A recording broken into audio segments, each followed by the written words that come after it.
मी आपल्याला सांगतो की मी ज्यांच्या सोबत जातो त्यांना सत्ता मिळते आणि मी त्यांना सोडलं की त्यांची सत्ता जाते.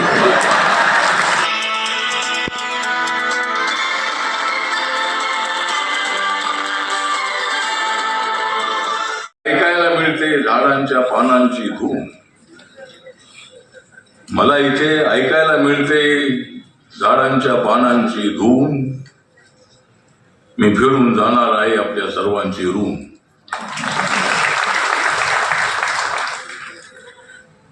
मला माहित आहे महाराष्ट्राची जडणघडण आणि सण परंपरा. म्हणूनच मी आलेलो आहे कोकणच्या घरा.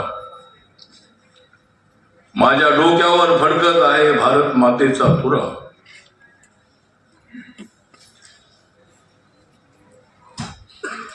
आणि मी पूर्ण करणार आहे कोकणवासियांचा प्रश्न पुरा.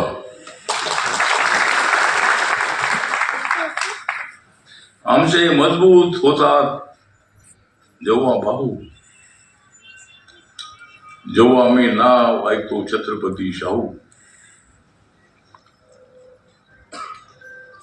शिवरायाला आणि भीमरायाला आपण सर्वांनी मिळून पुष्पांजली वाहू. कारण आमच्या पाठीशी उभे आहे छत्रपती शाहू. तर आज इथे आमचे प्राध्यापक ज्ञानोबा कदम पॅंथरच्या मुवमेंट मध्ये ते होते आणि त्यांनी सांगितलं की आम्ही घोषणा देत होतो की पोटात तुझ्या पेटली आग, ऊट दलिता तोफा डाग, लाठी गोली खाएंगे फिर भी आगे जाएंगे. तर आम्ही आगे जाएंगे म्हटलं की पोलीस वाले लाठी मारायचे. त्याच ठिकाणी थांबलो की लाठी चालत नव्हती. पण आंदोलनामध्ये अशा पद्धतीचे अनेक अनुभव आहेत. आणि आज इंडियन स्टुडंट काउन्सिल यांच्या वतीने राजश्री छत्रपती शाहू महाराज पुरस्कार सोहळा 2026 हा समारंभित आयोजित केलेला आहे. आपले भास्करराव जाधव हे शिवसेनेचे आमदार आहेत. कोण कधी कुठे जाईल काय सांगता येत नाही. मी सुद्धा काँग्रेस पक्षासोबत होतो. मी भाजप शिवसेनेसोबत जाईल असं कुणाला वाटत नव्हतं. पण मला वाटत होतं की त्यांच्यासोबत जायला पाहिजे. ठीक आहे, राजकारणामध्ये बदल होत असतात. भास्करराव जाधव अत्यंत खंबीर असणारे अशा पद्धतीचे ते आमदार आहेत. शिवसेनेचे उद्धव साहेबांच्या सोबत आहे. मी सुद्धा उद्धव साहेबांच्या सोबत होतो. मी त्यांना सोडून आलो. मग तुम्ही इकडे काय करता?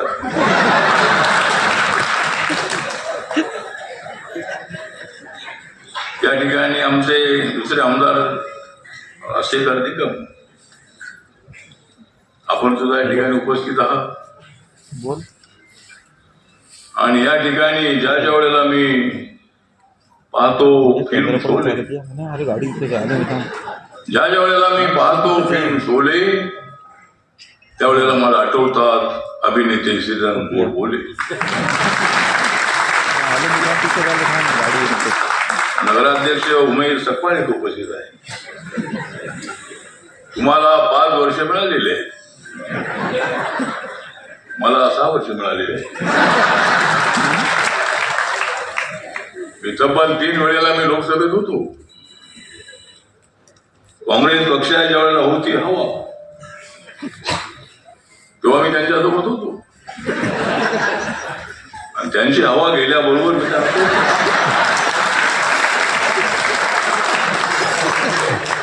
आणि मी भाजप शिवसेनेसोबत आलो. मला बाळासाहेब ठाकरे साहेब म्हणाले की आठवले की तुम्ही आमच्या सोबत आलो पाहिजे. शिवशक्ती भीमशक्ती एकत्र आली तर महाराष्ट्रामध्ये सामाजिक परिवर्तन होऊ शकतो, सत्ता परिवर्तन होऊ शकतो. आणि मी आपल्याला सांगतो की मी ज्यांच्या सोबत जातो त्यांना सत्ता मिळते आणि मी त्यांना सोडलं की त्यांची सत्ता जाते.